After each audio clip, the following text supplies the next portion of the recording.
السلام عليكم اخواتي في الله، ان شاء الله كامل تكونوا بخير وبصحه جيده يا رب. اليوم يا البنات راه معنا ميلونج سحري.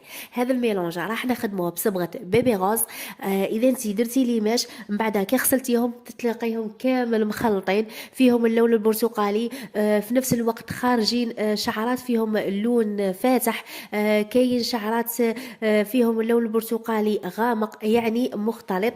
هنا ما تحيري ما والو وتقولي خلاص لي ماش فزدولي وما خرجوليش في لاكولور اللي كنت حابتها. نقول لك لا، هذا الميلونج تاع اليوم اذا انت حطيتيهم فوقه راح يرجع لونهم ولا اروع. حتى اللي راهم دايرين الديكاباج عمليه سحب اللون وخرج لهم هذاك اللون المختلط، ما راهمش حابين يحطوا لاكولور تفاصي كاع هذاك واش داروا ويديروا هذاك الديكاباج في الباطل. لا، حابين لاكولور كلير موحده فاتحه.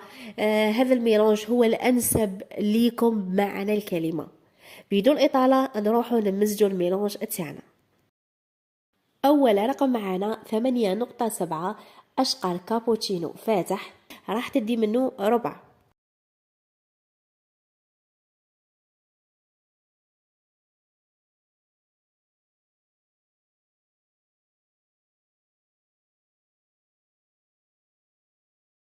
الرقم الثاني اللي هو 9.2 أشقر رملي، هاي لكم 9.2 أشقر رملي. هذا الرقم راح تديه كامل، هذه العلبة راح تحطيها كاملة.